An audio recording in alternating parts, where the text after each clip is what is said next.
What's up, guys? Welcome back. Bet you didn't think you'd see me again. I'm back with another video. I was watching some of my old videos earlier, and I was I was getting kind of inspired actually. I was watching the video "You Can Be Unhappy in Any Situation," I think it's called. I think it's my most popular video. But I was rewatching it and I was like kind of getting inspired. It was kind of crazy. Like I was bringing up good points, you know. Like it was like it was like I was watching. It was like that's right. That's a good point. Like it's like I forgot what I talked about. It's weird how that happens. You go through cycles where like you're really insightful, and then you know a year and a half later you watch it again. You're like, man, I forgot about that. I should be thinking that way still. But anyway, I wanted to have a little Lenten reflection. I started this channel 2 years ago during Lent. Well, I guess it was Good Friday, so it's the end of Lent, but around Lent time I always get kind of contemplative around Lent, do a lot of reflecting, which I guess is, you know, what the season's for. I always get really contemplative around Lent. So I just thought I'd make a video. You know, I've been going through a little bit of a slump, I guess, recently. Been dealing with some things, feeling anxious and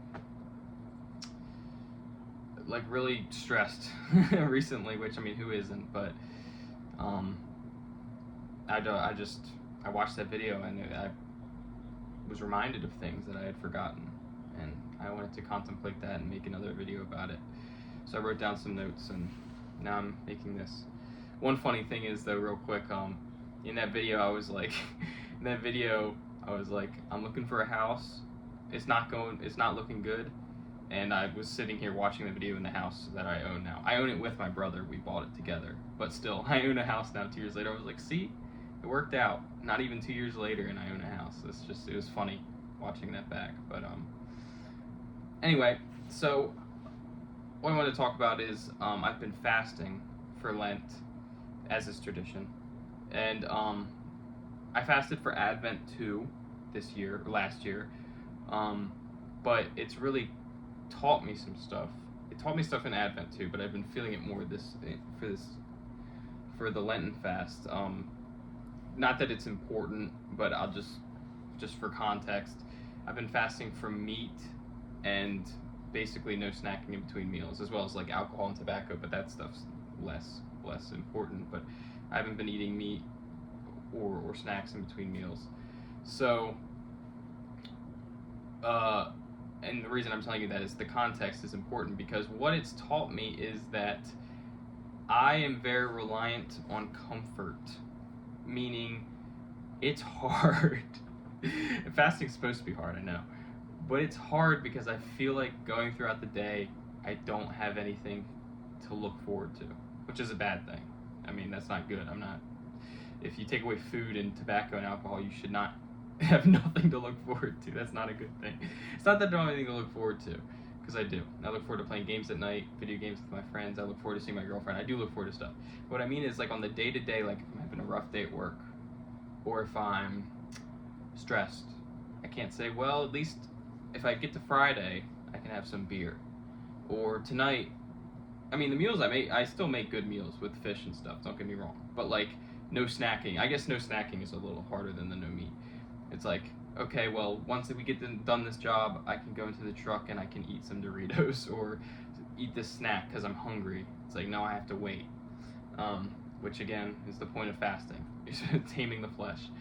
But it's hard. And I've realized, like, how reliant I become on comfort. And I realize it because I've been subconsciously, but I realize it, making up for it with other things. Like, I've been trying to escape with, like, I guess YouTube and stuff more recently, and trying to escape with well, I guess that's the main thing, yeah, is like YouTube and stuff. That's always been my crush. I think I've talked about that in multiple videos before, is technology, like YouTube. Not so much shorts, but still to a degree, but I just try to drown it out. Music, I listen to music like a lot, like too much. Well, I listen to music too much when I'm doing other things. It's not bad to listen to music, but I'm always just, my mind's constantly going a million miles an hour, so I try to drown it out all the time. And it's harder without like looking forward to those reprieves, like drinking on the weekend, or smoking a cigar after work, or a pipe, or my pipe after work, or all those things are good. Alcohol in moderation is good. Tobacco in moderation is good. Having that reprieve, eating snacks and good tasting food is good. Yeah, I'm also like only drinking water, so I can't even like have a soda or like something sweet to drink. So it's like, it's tough. So it's hard to not have those like comforts, I guess, creature comforts. And all those things in moderation are good, but when you take them away for fasting, again, and maybe it's obvious to people who fast often. And that's the point. As I've said 3 times now, that's the point. It really shows you how reliant you are on comfort. Here, let me take a look at my notes.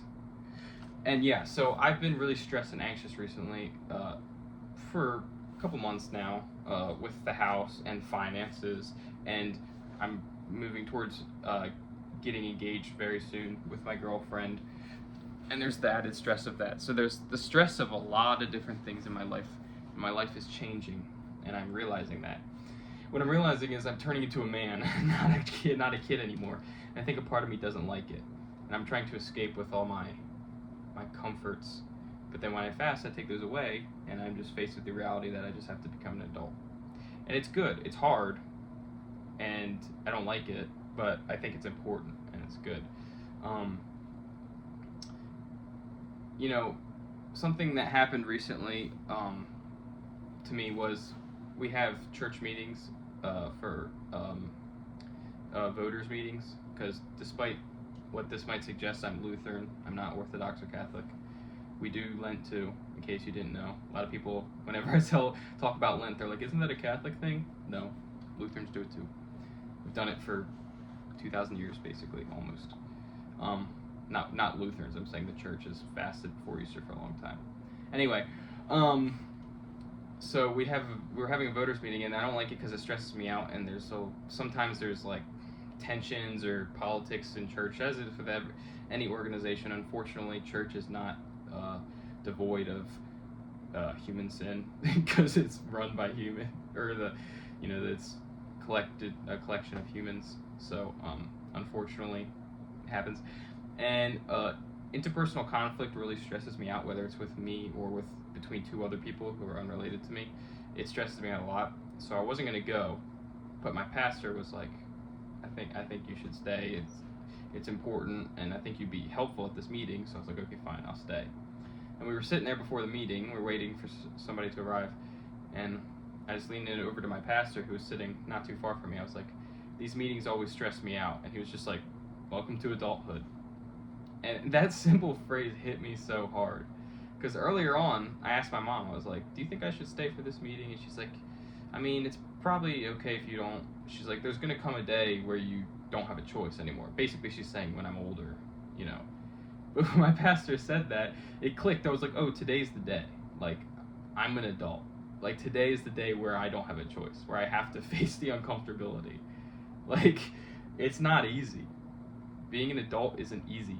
And it just hit me, like, I'm not a kid. I don't know why that specific instance was so impactful. Maybe it was just God, used it. Not maybe. God used it to show me, but I was just like, man, yeah, I'm not a kid anymore. I can't just, like, oh, it makes me uncomfortable. Too bad.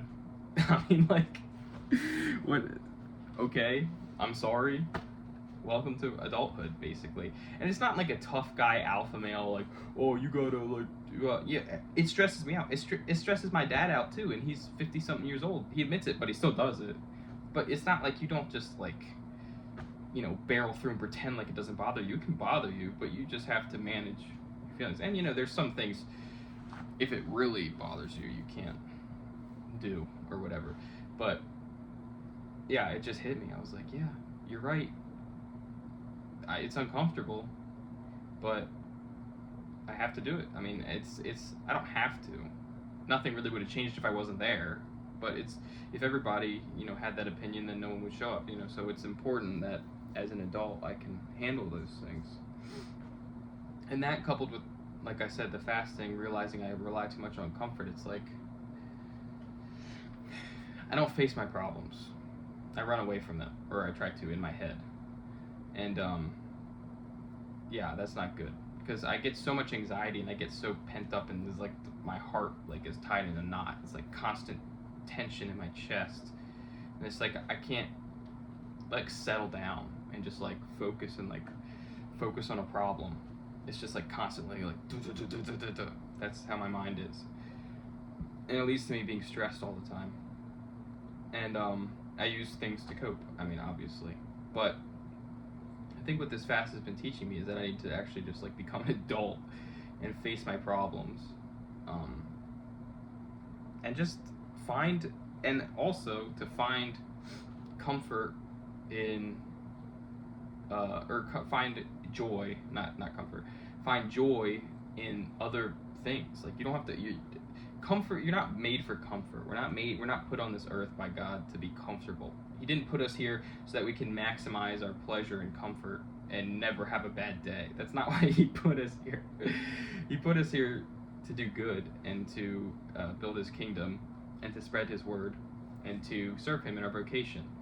So that's what I need to do. I pray every day that God uses me for good. And that doesn't mean some big, giant thing.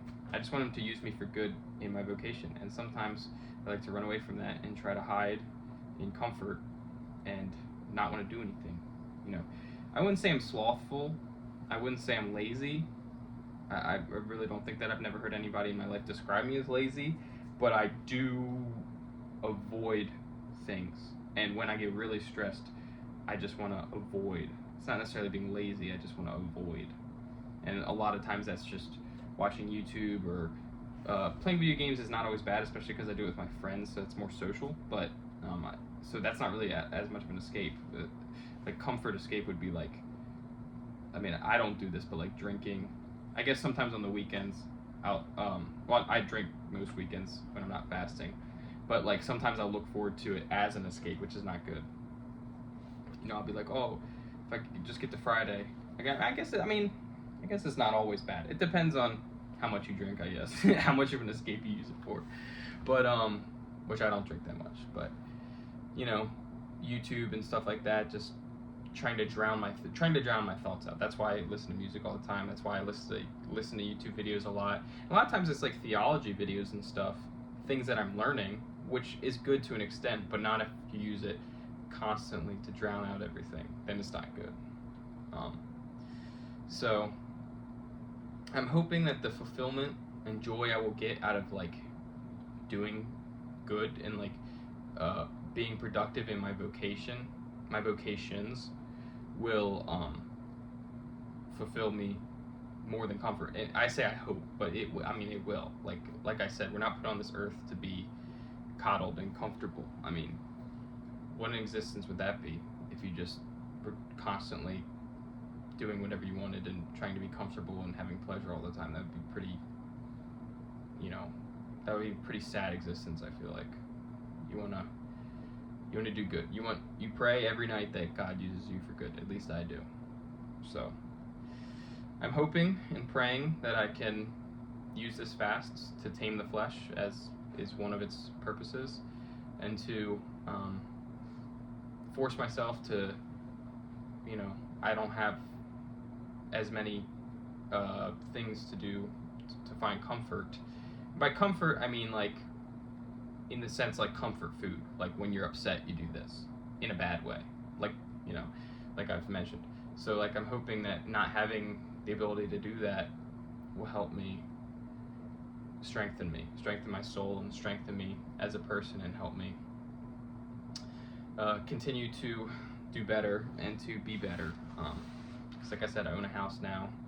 I'm getting married soon, hopefully, and yeah, it's just a lot of changes, and I need to become an adult. So, welcome to adulthood, I guess. But it's not a bad thing. I'm not, I don't dread it. I'm not, when he said welcome to adulthood, I didn't feel like my stomach drop or anything. I just had a realization. I was like, yeah, you're right. It wasn't like, oh no, I have to be an adult now. Like, I want to be an adult. I don't want to be just a kid forever. Part of me does, but I don't want that. I don't want to be a kid forever. I want to do good. I want to make something of myself, and I want to make something, I want to be used for good, like I said. So I think that's all I have for this video. I might make another one soon. Like I said, I get kind of contemplative during Lent, so we'll see. But yeah, I think that's all I have. So I'll see you guys in the next one. Bye.